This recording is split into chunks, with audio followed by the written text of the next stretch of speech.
Dari ata ako. Ay, nagyan pa nga sulod.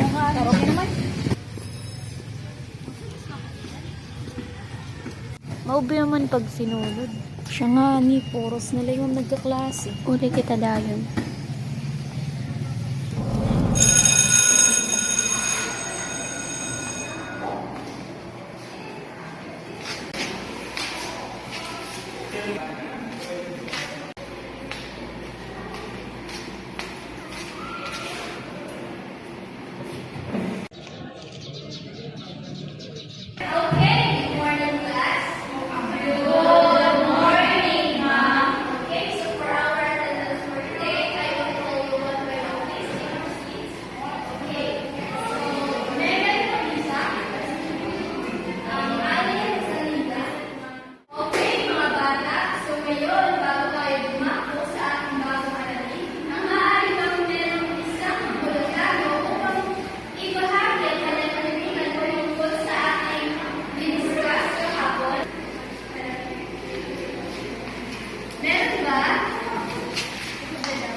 Bilang isang guro, obligasyon ko na magturo ng may kahusayan at integridad.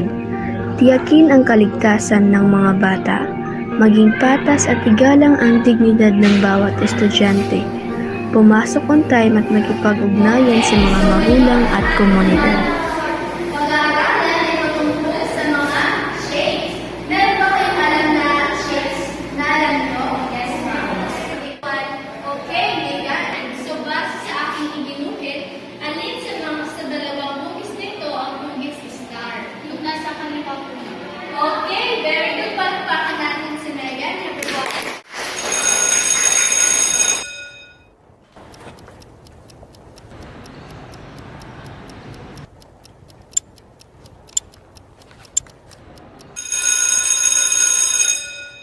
So, sino pa ang number dito? 5 plus 3, at 5, ang nagtulo, plus, minus,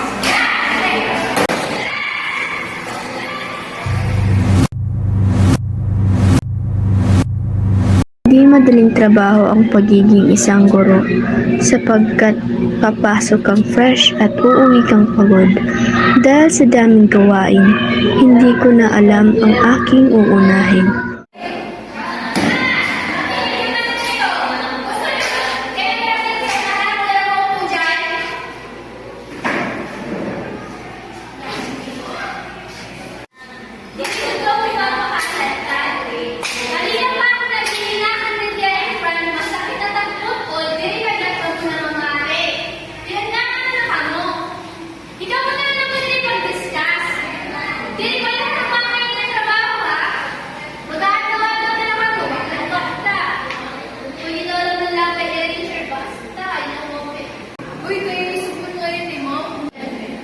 Pwede naman kita na mama, nag-iisip na lang yung mom.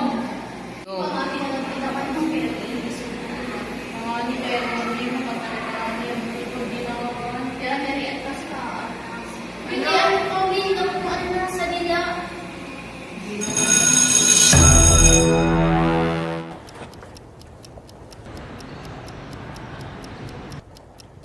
Ngunit bilang isang guro, nararapat na tayo ay may tinatawag na teknik para maiwasan ng stress. Katulad ng pagkakaroon ng time management, kumalma at magpahinga, at higit sa lahat, huwag papabayaan ang sarili. Isipin din ang ating kalusugan, because our health matters. Okay, magaling palakpakan natin mga so ngayon naman, katapos ng ating pagbabasa, tayo ay magsasagot sa ating matematika. Okay, so meron akong problema. Okay. Marunong ba kayong magbilang mga bata? Oo. Okay. So,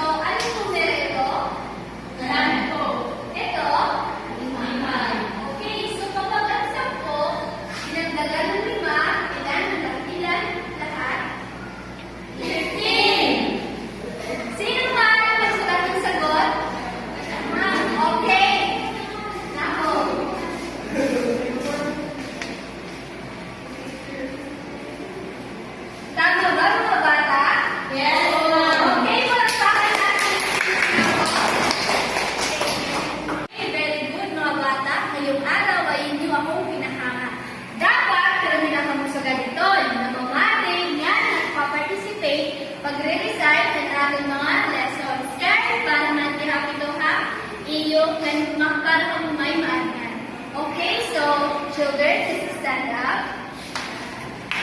Okay, so mga bata, bago tayo umuwi, let us lead the prayer. And the name of the Father, Son, and the Spirit.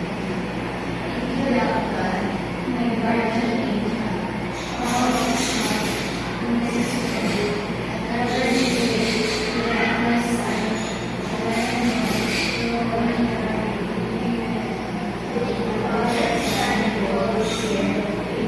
Okay, so goodbye, class. Sulod na gadla kita. Sulod na gadla kita. Ang gani na matatapos naman ang klase. Tulad na nakita. At siya naman nagsulat akong balik. Ipinasawa. Sunod na lang. Ito na paparuan.